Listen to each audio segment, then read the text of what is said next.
என்னங்க என்னாச்சுங்க? மாமாக்கு எப்படி இருக்கு? ஆபத்துலாம் ஒண்ணு இல்லல, சொல்லுங்க. என்னங்க எதுவுமே சொல்ல மாட்டேங்கிறீங்க? மாமா எங்க இருக்காரு? எப்படி இருக்காரு?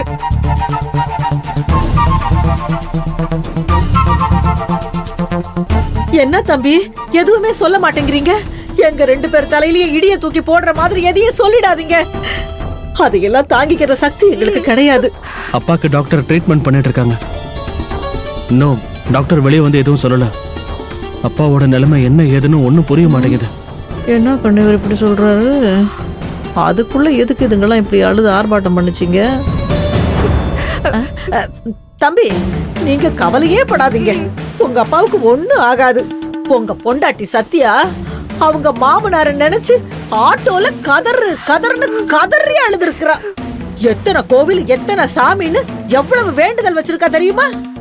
இவ வேண்டுதலை கேட்டாவது எல்லா சாமியும் கண்டிப்பா உங்க அப்பாவை காப்பாத்தி கொண்டு வந்துரும். தம்பி நீங்க யாரோ கவலைப்படாதீங்க.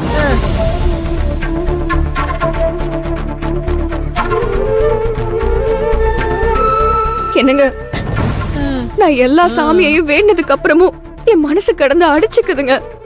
மாமா எப்படியாவது உயிர் பொழைக்கணும்னு உயிர் துடியா துடிக்குது. என்னங்க, மாமா எங்க இருக்காருங்க? மாமாவை நான் பார்க்கணும். இப்பவே இந்த நிமிஷமே நான் பார்க்கணும். எங்க இருக்காருங்க? மாமா எங்க இருக்காருன்னு சொல்லுங்க. டாக்டர் உள்ள அப்பாக்கு ட்ரீட்மெண்ட் கொடுத்துட்டு இருக்காரு சத்யா. அப்படியா?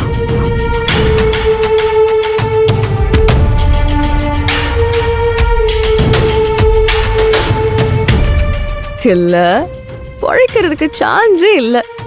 இனிமே ஆதிரைக்கும் பிரபுவுக்கும் அவங்களோட கேடுகட்ட இந்த குடும்பத்துக்கும் கண்ணீரும் அழுகையும் ஒப்பாரையும் மட்டும்தான் சொந்தமா இருக்க போகுது.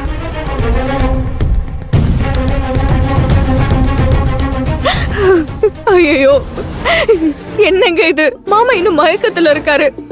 அவர் எப்போ கண்ணை முழிப்பாருன்னே தெரியலையே. இங்க பாரு சத்யா, அழுவாத. அப்பா கண்டிப்பா பொழைச்சுக்குவாரு. உன்னோட அழுக கண்ணீர் வேண்டுதல் இதெல்லாம் நம்மள கைவிடாது. இங்க பாரு, நீ அழாத சரியா? மாமா யாருக்கு என்ன துரோகம் பண்ணாரு? ஒரு ஈ எறும்புக்கு கூட அவர் பாவம் பண்ண மாட்டாரு.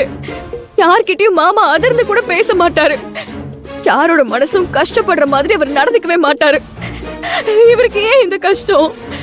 இவர் எதுக்காக இந்த மாதிரி ஒரு கொடுமையை அனுபவிக்கணும்?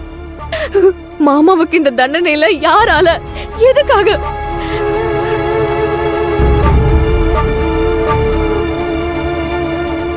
ஏன் சத்யா கண்ணு, யாரால எதுக்காகன்னு கேக்குறிய?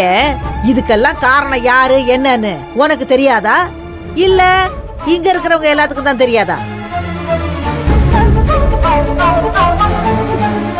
நீ என்னத்த சொல்ற? உண்மையதான் சொல்றேன். உன் மாமனார் இப்படி உசுருக்கு போராடிக்கிட்டு இருக்கிறதுக்கு காரணம் இந்த ஆதரை தான்.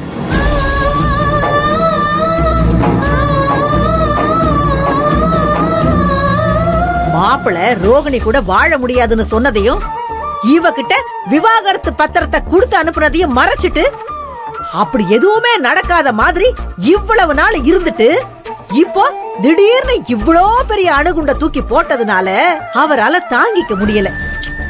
ஏற்கனவே அவர் உடம்புக்கு முடியாதவரு. அவர்கிட்ட இந்த விஷயத்த முன்னாடியே பார்த்து பக்குவமா சொல்லி இருந்தா அவரும் அதை கேட்டுட்டு இந்த அளவுக்கு உணர்ச்சி வசப்பட்டிருக்க மாட்டார்ல. உண்மைய மூடி மறைச்சு திடீர்னு இன்னைக்கு அவருக்கு விஷயம் தெரிஞ்சதுதான். இதுக்கெல்லாம் காரணம் மாமனாருக்கு மருமகளை எவன் ஆயிட்டாளே. என்ன சொன்னீங்க?